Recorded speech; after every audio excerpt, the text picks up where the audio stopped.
Hello and welcome to episode 25 of Unlimited Opinions. I'm Adam Bishop. I'm Mark Bishop. Today we're talking about early modern opinions on metaphysics.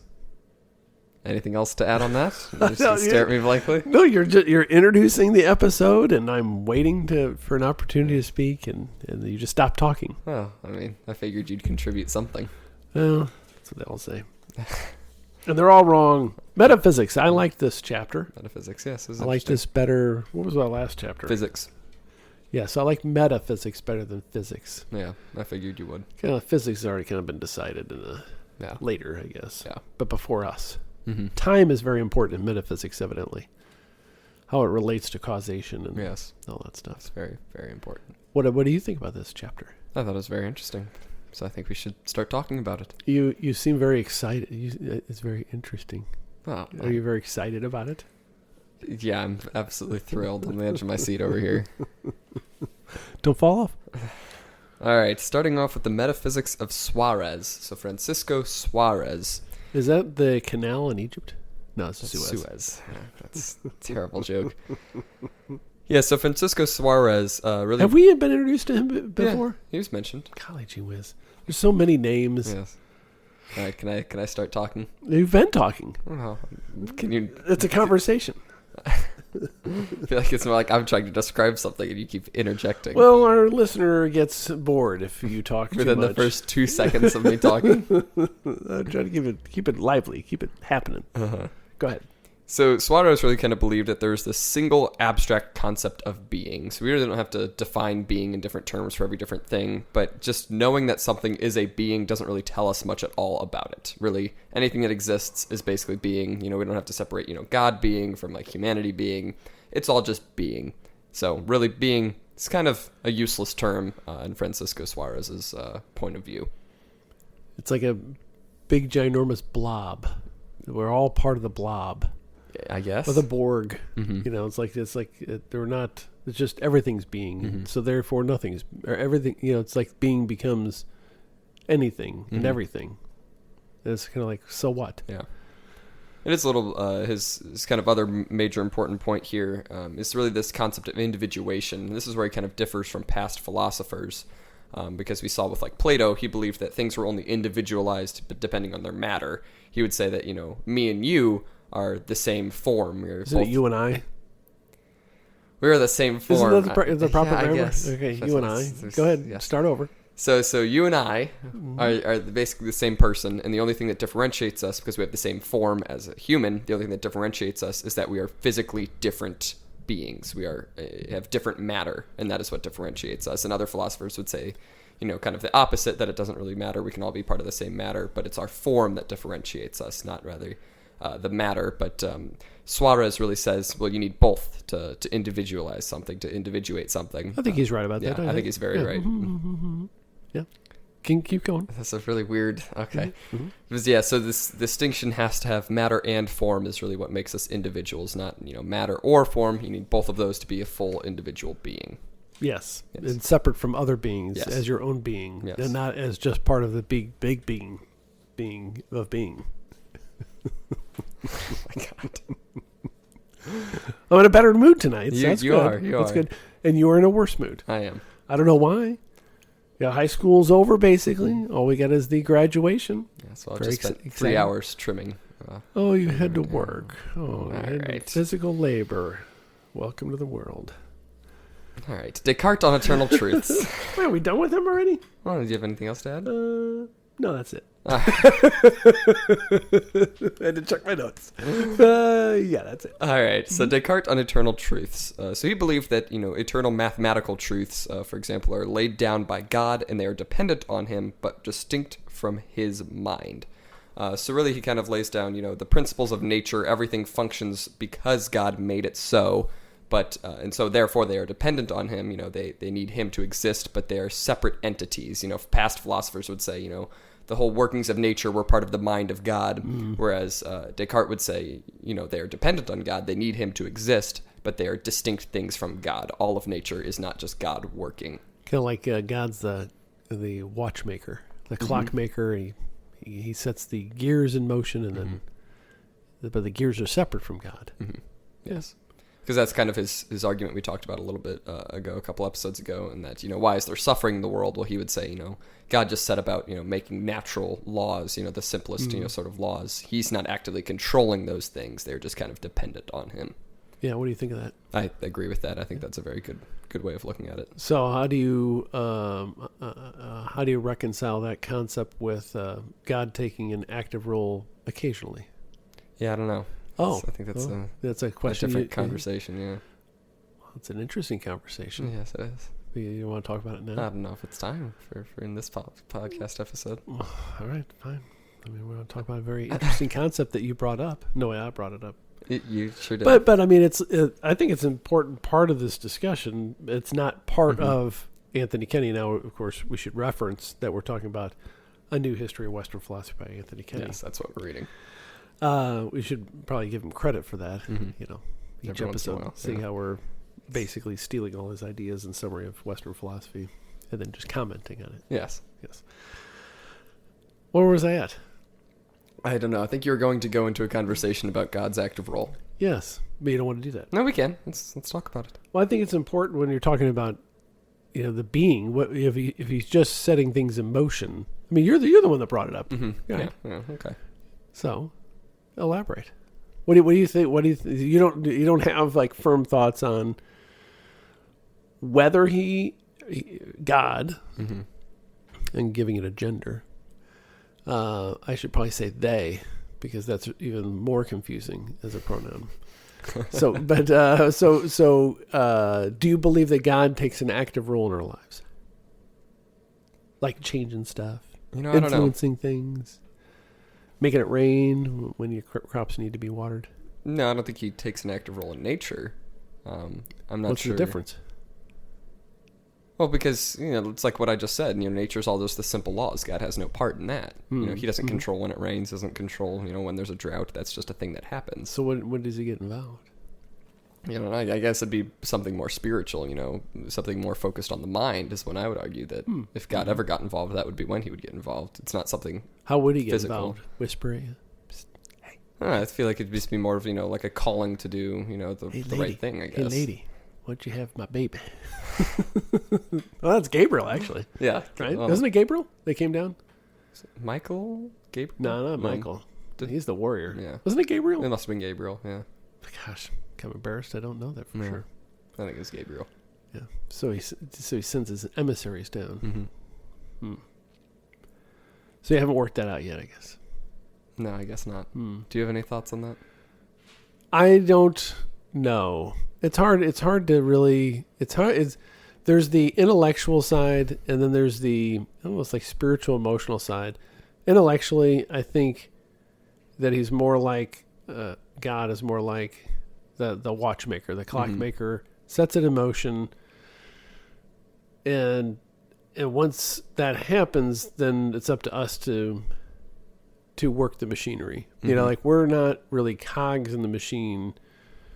We're working the machinery, our lives and what we do, what we control, and the decisions we make. I really am a strong proponent of very strong free will. But then I think, what about prayer? What about the Bible? What about religion? Is that type of activity, like you say, like with the mind or the spirit, is that contradictory to the concept of God just kind of laying back and letting us decide? And when does it become, does he only have a positive influence, meaning like to help us make the right decision? And then there's a discussion of like Satan or bad spirits or bad beings, and if he allows them to occur, does that give him some sort of responsibility for those bad things? And if he's able to interact with us sometimes, what responsibility, if any, does it give him for the times he doesn't save people, like a child getting murdered or whatever? I've always wrestled with that. Yeah, I don't have a good answer. I don't know that anybody does. But it's an important, it's such a foundational issue with a person's belief about the nature of God, the nature of man or woman or child, or other. That it's almost like I feel like I'm just kind of being lazy. Mm-hmm. Like I consider agnostics to be lazy atheists. Yeah. I've never met an agnostic that wasn't just, or a cowardly, either lazy or cowardly atheist. All agnostics are like, they're really atheists. They just don't want it. They just don't want the responsibility of saying, I don't believe in God. And then all atheists are really just jerks. I guess our atheist listener. No, he doesn't care. What does it matter? Yeah. There's no God. So anyway, I've talked a lot. So do you have any other thoughts based upon what I was saying? Not too much, but I mean, I kind of just go back to what I would say. If God does take an active role, it would be the more spiritual thing. I don't, because you see a lot, especially like on Facebook and whatever. God's working through me or whatever because I did this good thing and stuff like that. I don't know how much God has to do with that, rather than how much humanity has to do with that. Right, right. Like, especially when like a doctor saves somebody's life. People always thank God for that. I'm not entirely sure how much God has to do with that, right, or not, because I would say that God's active role would be more spiritual rather than physical in that sort of sense. But I really agree with that sentiment, because it's like, it always feels so bad when people are on TV and like their 3-year-old kid was found, that ran away and was missing in the woods, and they're found. God has a plan, and God saved our child and all this. And I always think there's got to be some couple out there watching that on TV, and their kid died in the woods, and they got to be thinking, "Damn, why didn't God save our kid?" Yeah. And so I agree with you. I think I really don't think that he takes that kind of minutia active role in what we do physically, but I think it's almost, I almost view it as maybe inspirational. Kind of like planting seed in your mind, or maybe trying to say, hey, give you a little guidance. Maybe you shouldn't do that. Mm-hmm. Just kind of like, well, maybe it's just your conscience, but that's what kind of I view it as. And then we can either disregard it or accept it. Yeah. I'm not a proponent of, although I'm starting to turn the corner on this one, I'm not a proponent of there being a real powerful, influential Satan or demons. Just because I think that's unfair. But, because it's like, wait a second, he's just going to put us in motion and we have free will. Yeah. Why are these bad things influencing us the wrong way? Well, that's kind of, come on, man. Granted, we have to have a choice, but can't we figure out, good and bad? But then it seems like, I used to think when I was your age, it's really weird, these stories in the Bible about Jesus casting demons out. Like, man, what was wrong with these people? That there's all these demons that he's able to cast out. And it's like, it's accepted that he's cast them out, and then they're like free of these demons, and they're better people. Mm-hmm. And then I read, what was it I read yesterday? Oh, I didn't even read the story. I just saw the headline because I can't. I mean, I can, but I don't want to, because it's a bummer. Some guy broke into a house somewhere, was it Texas or California, wherever it was. And he pulled a 4-year-old boy out of his house and killed him. I think it was a stranger crime. He just got in the house somehow, took the 4-year-old boy out and stabbed him to death. And then a jogger found the dead body in a pool of blood. And I'm thinking, like, when you and then there's another headline: some lady overdosed her adult daughter, I don't know with what drug. So the daughter passed out, and then she strangled her to death. And then she stabbed herself trying to do a murder-suicide. But, of course, she got in my view, got him wrong. She should have done the suicide first. But I'm just thinking, maybe there is demonic possession. I mean, maybe, not that it absolves anybody. But, man, you read more and more of this. It seems like there's more craziness. Mm-hmm. And there's always been crazies. But it's almost like Ghostbusters. Do you know the movie Ghostbusters? Yes, I know the movie Ghostbusters. Where was it Zool in that one, or the demon god or whatever is, and then there's like all of a sudden they have a huge booming business because these demons are raising up from underneath New York City. I almost feel like there's a wave of that going on now. And maybe it's like the evil. Like we're generating enough evil through this creation of social media, like we've created this spiritual monster because, man, there's just so much bad stuff happening now. So I'm starting to turn the corner and starting to really actively believe in demons and demonic possessions and Satan, because it's just horrible to consider these people just, no, I just want to kill a kid today. Oh my gosh, I'd rather they be possessed. Mm-hmm. I don't know. Yeah. Going back to Descartes. That's a long rant. That was a long rant. Going back to Descartes. I think our listener was fascinated with it. Probably. I was fascinated. Oh, you were not. Yes, I was. All right. All right, going back to Descartes. So he kind of then looks at essences. So, the nature of things. He says that essences are nothing but eternal truths. So what he kind of means by that, like the essence of humanity is just everything that's kind of commonly true between all of humanity. That is the essence of humanity. That'll never change. What is the essence of humanity? It's always that eternal truth. Is he the one that made a distinction between essence and existence, or is that the previous guy? That was probably Descartes. Let me see here. Because I thought it was an interesting distinction that it's a separate term, but we can move on. I'm sorry. Yeah. Because the essence is kind of like what you are rather than whether you are. Yes, mm-hmm. That's a big question, because that's a big difference between metaphysics is the question of what is something and are there somethings. Right. So it's like does this thing exist, and then what is actually this thing? Right. That's a big question. The essence of it. I think Kenny kind of mentions that was a big area of confusion depending on the wording of something. Right. Are you actually arguing for the existence of something rather than arguing about the nature of something? There's a lot of language in this chapter too. Yeah. Did you enjoy that? Yes, I did. I did not. All right. And then I'm like the anti-linguist. Sure. You're going to study linguistics, and I'm like, yeah. Descartes also we'd said... be better off with grunts and whistles. Descartes also says there, to kind of just summarize that God laid down all the laws of nature, and he will not change those laws of nature, because that was a big kind of discussion is if God did do all these things, if these are all dependent on God, why doesn't God just change them? And Descartes just kind of says, well, he's not a deceiver. If you believe that God is good, then you have to believe that the laws of nature will not change, and that'll just be a thing going forward. Yeah, that's just an assumption. Yeah, I guess. Which violates the Mark Bishop axiom that God can be evil. Yes, I know. Which nobody has disproven yet. So moving on to Descartes' three notions of substance. So he believed that nothing has no qualities or properties. So qualities and property are all dependent on a substance. You cannot have a quality or a kind of an adjective attached to no noun is really what it comes down to. There always has to be a substance at the base of every quality. So a quality is not a physical thing ever. Which was, you look very bored with this conversation. No, that's good. It's good. I was thinking of a family circus.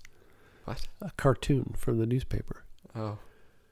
But go ahead. Okay. I'll explain it in a second. Okay.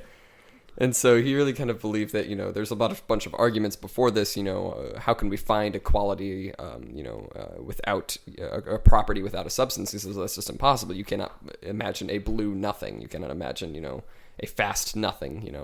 That can't happen. Right. And he also believed that there were two kinds of substance as well. There was thinking substance, which is things that are just exist in our mind, and there are extended substance, which is everything that has a body. And so everything in the world can kind of be summed up into two types of substances. Thinking substances, our thoughts, that sort of thing. And extended substance, anything with actual dimensions that exist outside of our mind. Good explanation. Thank you. So my reference was to a cartoon where it's a mom saying to, like with a empty cookie jar, says to the kids, who ate all these cookies? And one of them says, not me. The other one says, I don't know. And the other one says something else. And behind them were like little ghost people with named not me and I don't know. Like they have on their T-shirt or whatever. And so they're the concept of not me and I don't know, but they're not really an existence of substance. It's kind of like nothing can be kind of like what are you doing? Nothing. I mean, he said like the negative. Nothing can have substance, or or you could say everything has to have some sort of substance. Yes, basically. Right. Then John Locke kind of expanded upon these ideas. He kind of really took it to the extreme. He said that we perceive qualities, not substances. So when we look at something, we're not actually perceiving that thing. We're just perceiving the qualities, the properties of that substance. And those qualities and those properties imply the substance in our mind. And he believed also that really the real essences are generally unknown to us but the nominal essences are known. That's kind of just what I was saying earlier, in that, we never actually know what is the true nature of something. We can only say we can only know what we can say about it. I cannot say, because really his argument is, if I look at the wall behind you, I'm not actually looking at the wall. I'm looking at something that is gray, that has, very flat, rough texture on it. I'm not actually looking at a wall. I'm looking at the quality, the property of that wall, which I don't know if that's really a necessary distinction to make. Yeah, and I would tend to describe it the opposite, that I'm looking at the wall that has these qualities and I categorize it. Yeah. You know what I'm saying? Mm-hmm. I don't know why he believed he had to. It's kind of the same idea, but just a really weird way of getting to it. Right. And that the substance, the qualities imply the substance. Right. Rather than, I already understand those qualities and I already have that implication of the substance already. It's like the substance exists and then I draw conclusions from it. Yeah. As opposed to him saying the qualities exist and I'm applying those qualities to the substance. Yeah, I guess. Which, I would perceive it as, here's this thing. Now I'm going to categorize the wall as a wall with a substance, with a rough finish and a color. Yeah. But the wall is the wall. Mm-hmm. It is what it is, and then I apply those concepts to it. Mm-hmm. He's saying the concepts exist, and the wall. And then I apply them to the substance, to the qualities. Yeah. Okay, man. You guys got to make everything overcomplicated. Moving on to simple necessary substance. Mm-hmm. Mm-hmm. So oxygen. What? The simple necessary substance. All no, right. Was it water? I don't know what you're referring to. Well, what's the necessary substance to life? I guess it's water. Yeah. Well, it'd be oxygen first. Carbon. If you don't go that far. Yeah, I guess, yeah. Interesting.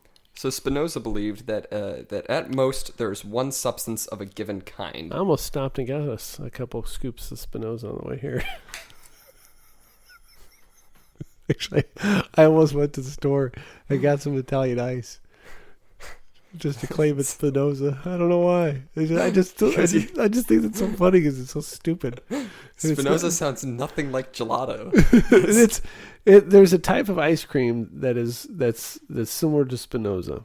What's it called? When you first made this joke, you were referring to gelato. Like, no, wasn't you mentioned gelato, and I accepted that. Specifically, the first time you made this joke, it's like, Spinoza, isn't that Italian ice cream? That's gelato. It has nothing to do with that. Completely different. All right, moving right along. All right, while you're laughing over there, I'm going to kind of explain this. So you believe that at most there's one substance of a given kind. So you kind of believe that, we don't really need to look at everything as part of some collective whole, some sort of, universal concept of something. There's just one substance for everything. So there's only one substance of Mark Bishop. There's one substance of Adam Bishop. We don't really need to make that distinction so clearly. And he believed that any substance that is its own cause must be God. So, what that means is who knows? Who knows what that means? Can I cut to the conclusion by Mr. Kenny on page 644? Sure. I have it underlined in red with a star and a exclamation point in the margin. Yeah. This system is extremely difficult to understand and may well be ultimately incomprehensible. Yeah. Basically, but with that in mind, he also kind of says that everything that is in God, and without God, nothing else can be conceived. So everything that has substance is part of God, basically. So it's kind of a different approach from what Descartes said, like I was saying before, that not everything has to be, completely within the mind of God. Spinoza would say the opposite, is that everything is part of God if it exists. Right. So, okay. Yeah. I don't know. So what? Yeah. What conclusions is he drawing? Did you find what kind of ice cream you were looking for? No, I don't know. I'm distracted by your talking. I'm so sorry. I'll just be quiet on this podcast for a few minutes while you look up your ice cream. Spumoni. Spumoni? That's what I was thinking. Spumoni. Have you ever had spumoni? I have never even heard of it. Yeah, it's made.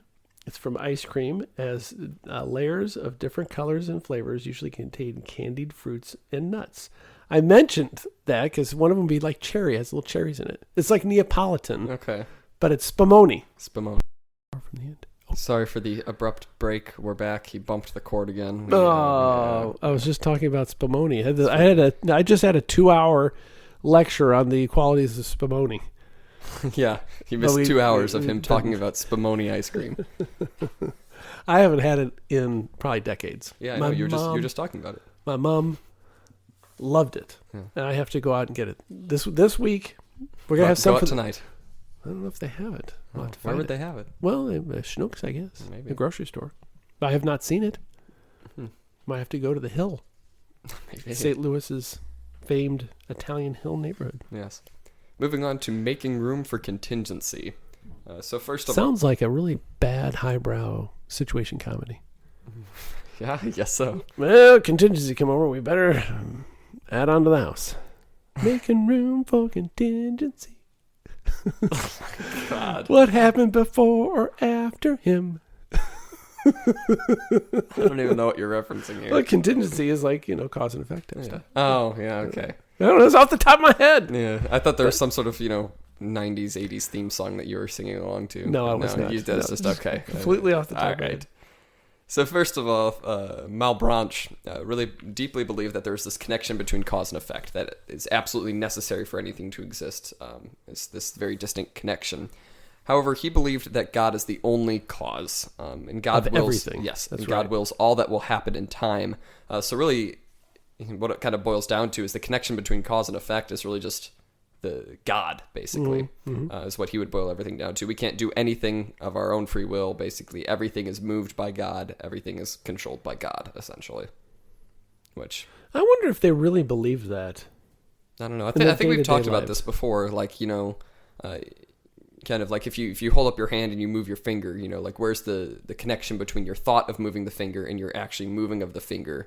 And so you kind of get into that, hole of like, well, how does this actually happen? I can't actually, if I think, for as much as I think, I want to move my finger, it doesn't move. It's just something that comes naturally, just by moving it. And so that natural feeling must be God. That must be the cause, I guess, is where you'd kind of get that. No, I think they go a step further. They'd say every action that you have that you think is free will is just an illusion. It's been caused by God. It's God's will, and you really don't have a choice otherwise. And I think it just blows up any sort of moral responsibility for anything you do.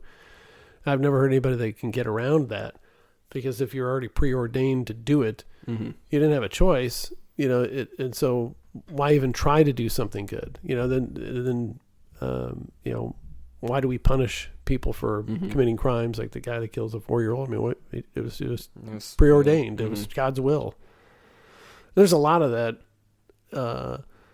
sentiment about, like we talked about examples, bad things happen and, well, it was all part of God's plan. I don't know. Yeah. I don't buy that. Moving on to Leibniz, in this making room for contingency, he believed that every predicate is part of an essence. So anything that we kind of can describe about somebody, that is part of the essence of that person. Anything that we can describe about anything, that is part of the essence of that thing. So I believe that all substances are unique specimens of their kind. So again, kind of that, there is no, universal conception of, humanity. We just need to treat everybody as an individual with the predicates that we see about them. That is their essence. Yes. It's their essence alone. I think he's right about that. I agree with that. I thought there would be no math, but there was an equation on 647, which bothered me. Yeah, well, he believed that necessary truths are analytic. So he believed that, everything that is, consistent and, true about nature and the world and being, essentially you have to be able to reason your way there. You have to be able to figure it out almost mathematically. Yep. Which is... That can't be helpful.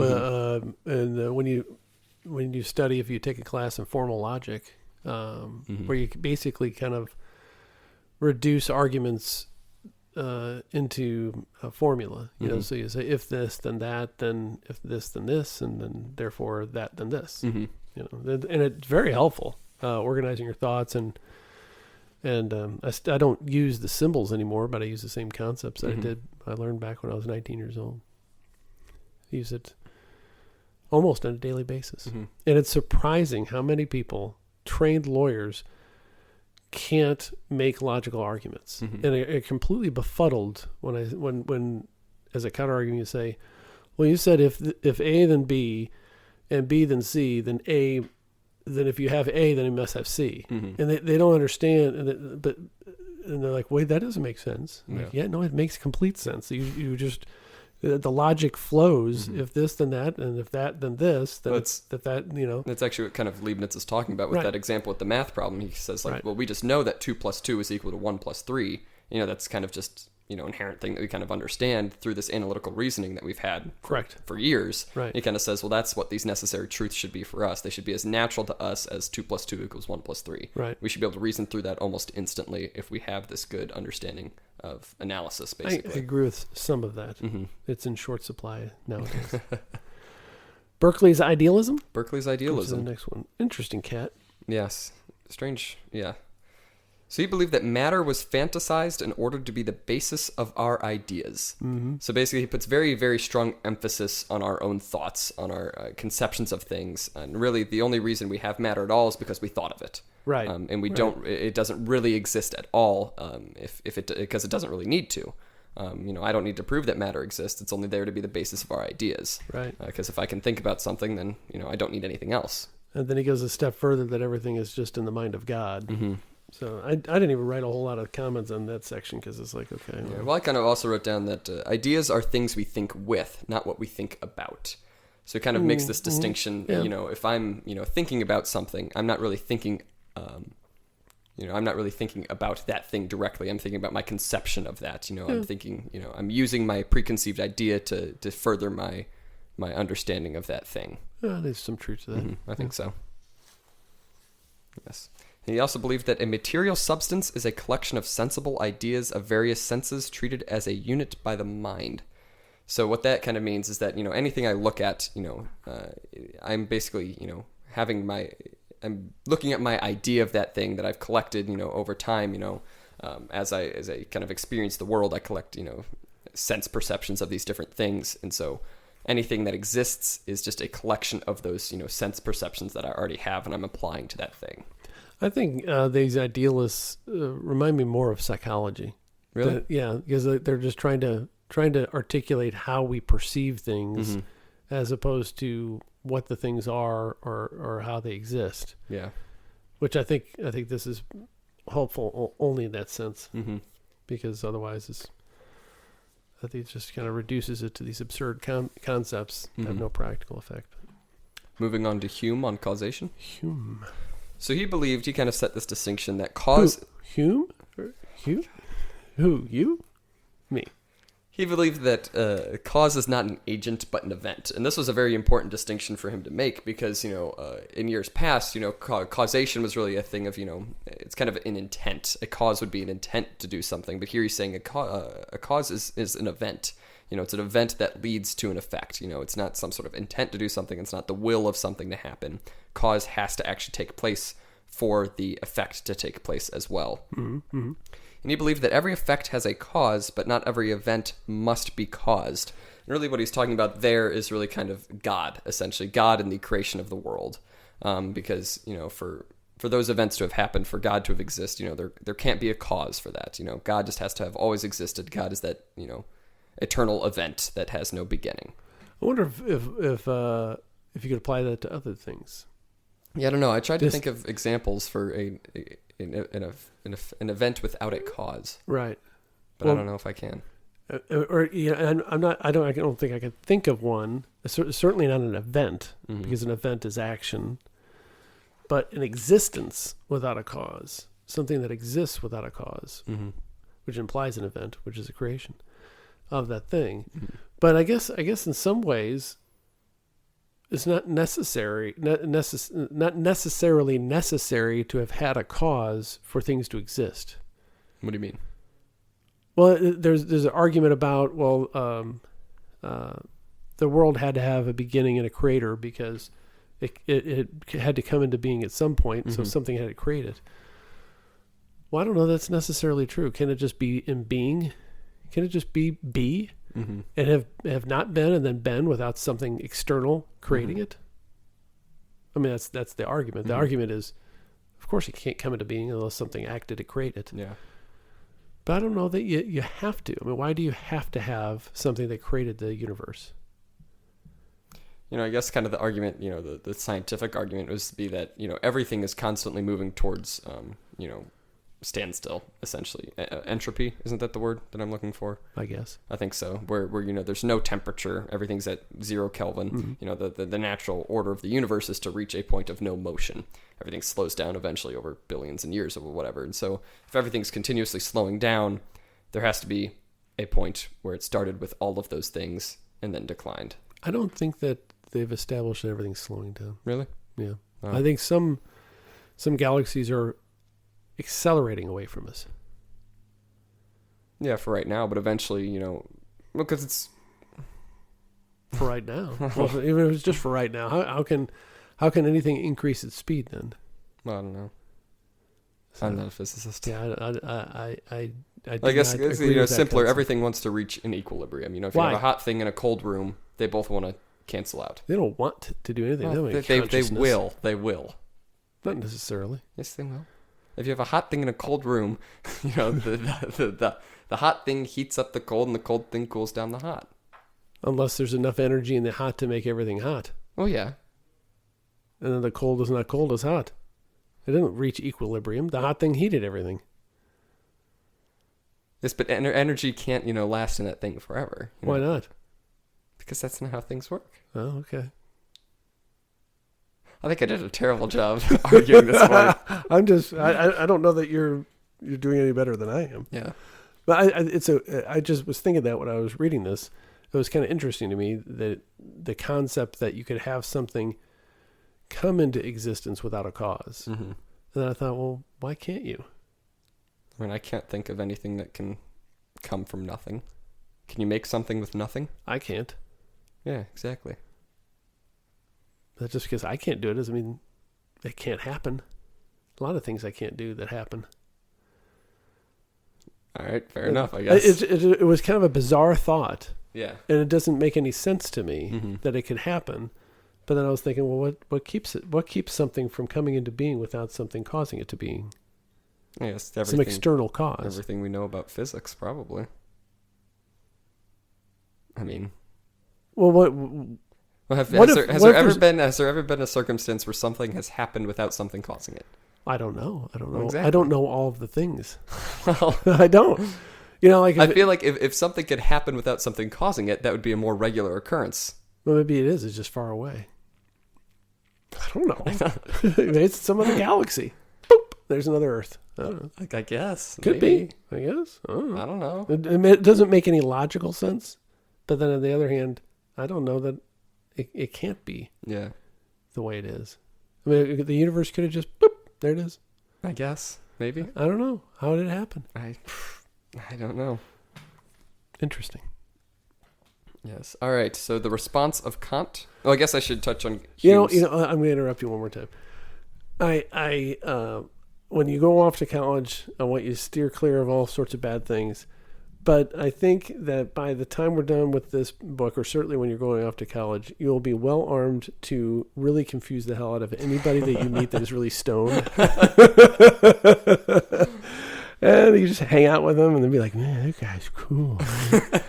The universe can exist without a cause?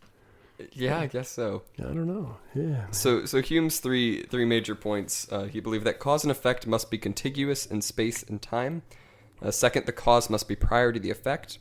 And third, there must be a constant union between the cause Betwixt the cause and the effect. My mistake. And so Immanuel Kant, had a response to these three things. He believed that time itself cannot be perceived, and existence and time and change in time are just the I can't read my handwriting. So let's say, are the mode of existence of something that persists. Right. So he believed that, we're not looking at it the right way. We can't look at time as a singular thing. It is just a relationship. It is a relationship between, two points, essentially. Correct. And so that's what he kind of says in counter to what Hume was saying. Everything has to be prior. The cause has to be prior to the effect. And he's like, well, I mean, not necessarily, if we're looking at time, as it is, as we understand it, sure, but we shouldn't be looking at time that way because time is just a relationship. Right. It's not necessarily a flowing, thing that we have to look at in the way we look at it. Right. And the analogy, I think it was in this part of the book where It's as you imagine somebody standing on a shoreline of a river and you're watching the boat go by and you're seeing it from the left to the center to the right. Then you look off to a cottage and first you look at the roof, then the door, then the window, and your perception of the boat is that it's traveling from left to right over time through the river, and the perception of the house, even though you're looking at different things, is not that it is changing over time. It's the same thing. You're just looking at different things, and you know, like the differing view from the boat. Why is that different? It's and it's just kind of an interesting way to look at the concept of time and how you perceive things. Yeah, and you know what you look at as opposed to how it relates to, you know, its movement over time in the real world. It's just kind of interesting, I thought. And then Kant also says that cause and effect can sometimes be simultaneous. And like for an example, he gives, like, if you have a heavy stone and you place it like on a bed or on a cushion, you know, as you place that stone down, you know, there's an indentation in the bed. That's not necessarily happening after you place that stone down. It's happening at the same time. And he also says, you know, it can have an indentation in a bed without there being a stone there. You know, it can remain there after the cause is gone. It could just still be there. So he's kind of saying, you know, it's not necessary that these things have to happen, you know, one after the other in time. Because, again, time is just a relation. It's not necessarily this thing that we have to follow strictly and view as a whole being in and of itself. Yeah, time's a freaky concept. Yeah. And I should have contemplated it more over the last 20 years. But just because it's just, I don't think any of us really understand. Especially since it's such a physical thing, and when you, I haven't studied physics really in any depth, but when you're talking about that passage of time being relative to your speed and mass, I mean that's just raises all sorts of crazy issues with regard to travel and continuity of events and all that. There is one other philosopher here that I just want to mention. His idea here is a little strange. He takes that sort of relationship idea to the extreme. It's Hegel. He believes that we have no real knowledge of any item unless we understand its relationship to the entire universe. Right. So it's really kind of an even more, you know, distant, you know, we have to know the qualities of everything rather than the substance itself. It's really like, you know, I can't say where anything is without knowing where everything else is. You know, I have to have something in relation to everything, basically. I can't say what color that wall is without having an understanding of all the other colors because, you know, who's to say if I haven't seen all the other colors that color isn't one of the others. It's kind of absurd. It's very, I mean, it follows logically. I mean, I guess yes. If you really want to look at it that way, but it's, very absurd. Yeah, it's not very helpful. No, not at all. I don't because think so. I'll never be able to understand the entire universe. So I think, but I understand that wall just fine without knowing the entire universe. Well, keep working at it. Yeah, I'll try. With keep studying. The set of books, yeah. Oh, yes. Yeah. I got you the Harvard Classics. For my birthday. 21 volumes out of 25. Yes. Well, out of 50 total. Oh, that's 25. That's 25. I'm missing 4 of them. If anyone out there has a copy of volumes, I think I'm missing 11, 18, 19, and 20 of the Harvard Classics in red, published in 1938.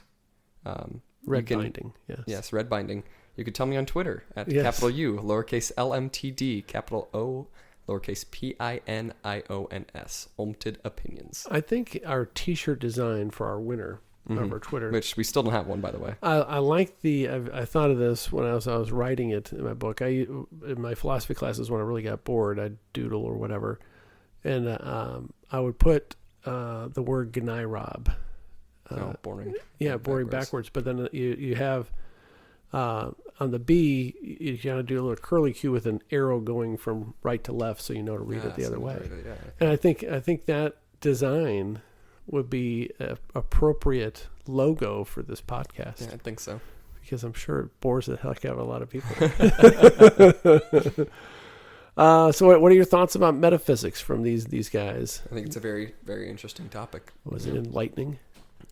I guess. Oh, okay. I don't know if I really feel enlightened, but really? It's very interesting to read. Don't you feel like you have a better idea of the concept of metaphysics after reading this chapter? Yes, considering the chapter was all about metaphysics, I think I naturally would have a better understanding. You might just be confused by it. You might say, "Well, I've already knew that." I don't know. I do feel like a lot of the individual theories are things that, you kind of just already reason through. Some of them, yeah. Like, for example, what Hegel was saying, in relation to the entire universe, is that it's not really necessary to understand. We already know everything. Right. I know everything there is to know about that wall. I don't think you do. Well, everything that I need to know about that wall. You have not constructed a wall. Yes, I don't know where the studs are. I don't know how it's screwed That's in. right. You don't know where the wires go and the insulation. But is that really necessary for me to understand that there is a wall there? Well, it depends on what your use of the wall is. Well, to have a wall there. Yeah, but for what purpose? Sometimes so you that the rain doesn't get in. Okay. Well, that'll be sufficient for those purposes. Yeah. Well, it depends on your use of the wall. Well, I guess. It's not going to protect us from a tornado. Maybe not. Yeah. Very wise, I guess. Well, that might be. I mean, it might be important to know that about a wall. I guess. In times of need. Yes. So you don't know everything you need to know about this wall. Well, I think that I would know that it wouldn't protect me from a tornado, because I think if there was a tornado, I'd automatically go to the basement. And you know that because I yelled, "Go to the basement!" several years ago when a tree fell over in the backyard. Did that happen? Hey, you don't remember that? Yeah, the neighbor's tree. This is years and years. You're probably so small. Yeah, Your mother made fun of me for years. We're at the kitchen table, and I'm sitting in the chair where Eli generally sits, and I'm looking out the door. There was a storm going on, but it wasn't really that bad of a storm. And the neighbor's back behind us, up on the hill. There used to be an old tree that was half dead, and a small gust of wind blew over that tree. And I saw that, and I thought a tornado was coming. I said, "Everybody in the basement!" Freaked out everybody. It was just kind of a moderate storm. You do freak out about storms, huh? Well, I freak out. They don't scare me. I'm fine to be out there. It freaks me out about something happening to kids. Yeah. I mean, I like to be out in the front. It's like any dad. I like to be out in the driveway looking up at the sky as a tornado comes. Wow, look at that. See how that thing's coming down? Yeah. My dad used to go out in the front porch and watch storms. I mean, bad storms. He'd be out there. Yeah. Drinking his soda. Caffeine-free Diet Coke. Really? Oh. In a gold can. Wow. That sounds awful. It was, yes. But he acquired a taste for it. All right. We done? Well, this has been episode 25 of Unlimited Opinions. I've been Adam Bishop. I'm still Mark Bishop.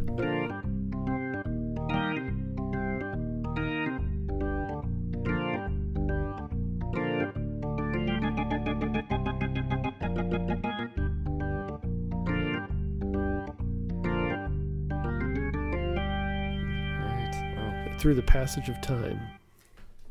Yeah, I guess that's, yeah. I mean, I don't know what to say about that. All right.